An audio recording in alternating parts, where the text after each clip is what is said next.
Hello, welcome back to my channel. Kind of have like a different little POV today, but I'm pretty excited about it. Colorful, fun, funky, kind of just like me. What's good? Okay, I wanted to make this video today because this is something that popped into my mind recently and I felt like it was profound. So I need to share with the class, you being the class. So basically I just want to talk about the difference between being desired and being chosen, okay? I especially wanted to talk about this because I feel like me right now, is it focused? Me right now, I'm in an era where I feel like I'm actually choosing myself for the first time ever in my life. I don't think I've ever done it.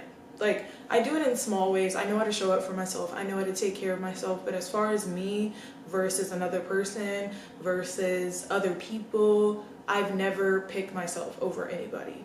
And it's a self thing too. Like when you think of desired versus chosen, you're also thinking like being chosen by other people, and that is an aspect of it too. But it always comes back to self, right? And I think it's important, like especially for women, to know this difference, because if you're a woman like who likes men or who dates men like me, like I like men, I date men, whatever. And I feel like it's important to know the difference because people will try to play you. Like men will try to play you. Even if you're, it doesn't matter what your sexuality is or who you date, like people will try to play you romantically. Like if it's just a lot going on with that. Okay, let me backtrack.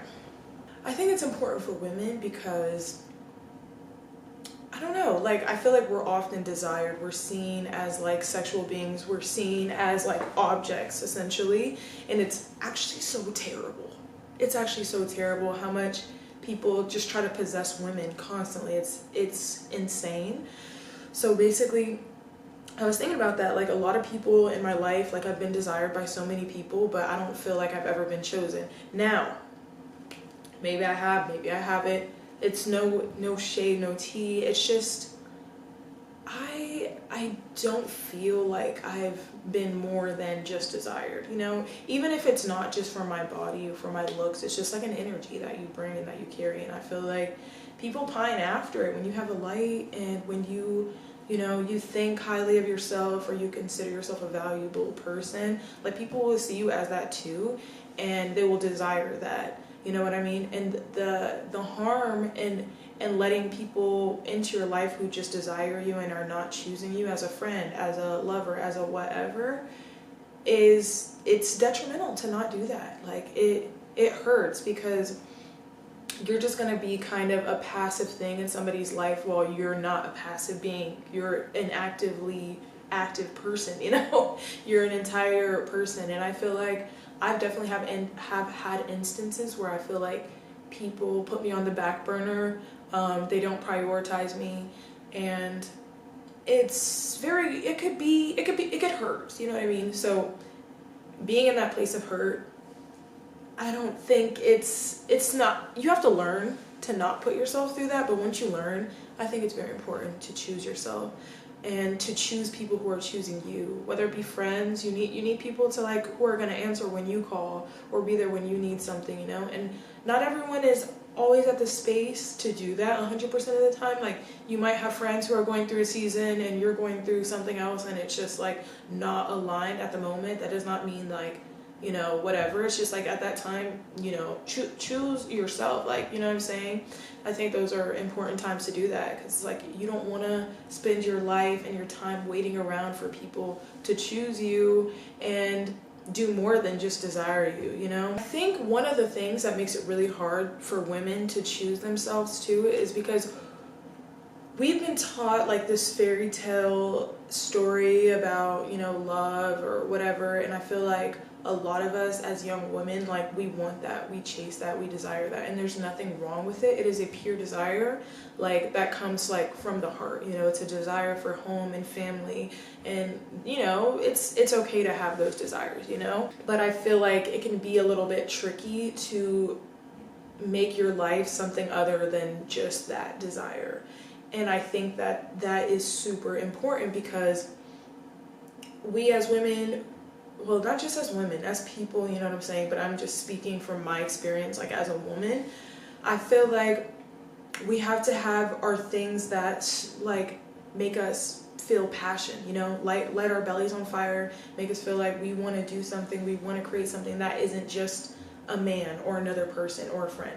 It has to be your own desire, your own art, your own creativity, your own passion, your own hobby, your own, you need your own sense of self, you know, and everyone needs that. And I think it's important that we find out how to lean into that, what that looks like for us. You know, I consider myself a visionary person, so I really like to visualize things. Like I love Pinterest, I love creating visuals, I love to write and like see everything just come out.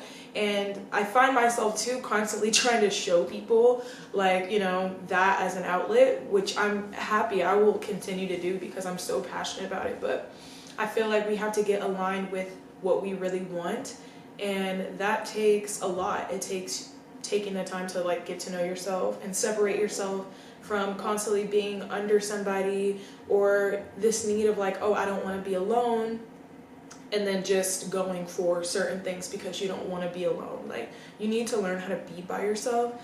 You need to learn how to just be your own person. Being inquisitive, sitting with the things that are coming up, meditating, writing, journaling, like actually a true want to like know and understand yourself better. You have to want it, you know what I'm saying?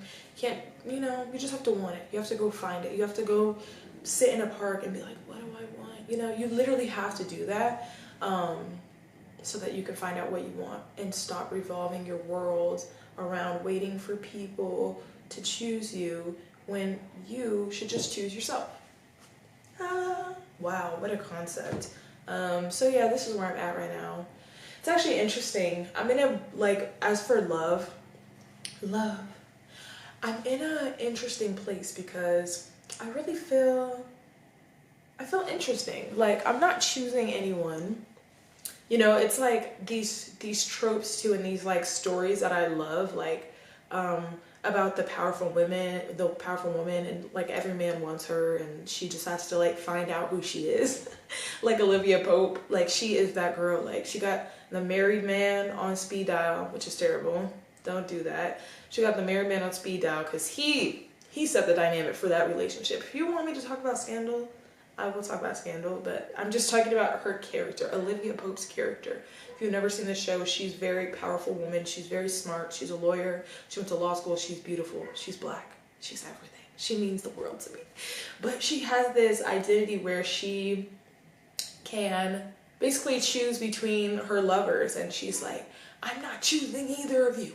I'm not choosing Jake Ballard. I'm not choosing Fitzgerald Grant. I'm choosing Olivia Pope. And I'm having an Olivia Pope moment. And it is nice to be desired, honestly. It fuels the ego a little bit. Ego, you know, spiritual community loves to talk about it, but it is necessary. It is necessary. You need to have an ego. Like, you have to have one. Like, you know what I'm saying? It also depends on what you want out of life. But either way, when you walk out into the world and you interact with other people, you need to know who you are, to the point where it's like, I have a backbone. And that is that egoic nature. It doesn't mean your ego should be like inflated and you should just be an asshole to everybody, but you do need to sort of know who you are. And I think being desired, like even dating apps, like I'm scrolling through Hinge and it's kind of making me feel a little bit like superior. Like I got options like, no, yeah, he looks weird. Like, I don't know. It was kind of giving me that, it was inflating my ego, which is hilarious. And like to reflect on it is so funny. But, you know, we kind of need a little bit of that. We need to gas ourselves up. We need to be gassed up so that we can know who we are, you know, in the world. We can know who we are in the world. We need to understand, like, yes, that's me. So, yeah, basically the message is to choose yourself, and don't let people have you in their life as just like kind of a passing thing. Like, if you want to be chosen by a lover and the person that you're with isn't choosing you, like, choose yourself, and then, you know, somebody else is going to choose you too, because you look like you choosing yourself. Chosen. Yeah. So yeah, everyone have an excellent day, night, morning, noon, afternoon, whenever you're watching this. I hope you enjoyed a peek into my mind and just the things that I've been thinking about as a 25, almost 26-year-old Black Scorpio fashionista boss babe person. I hope you enjoyed it, and I will see you so soon.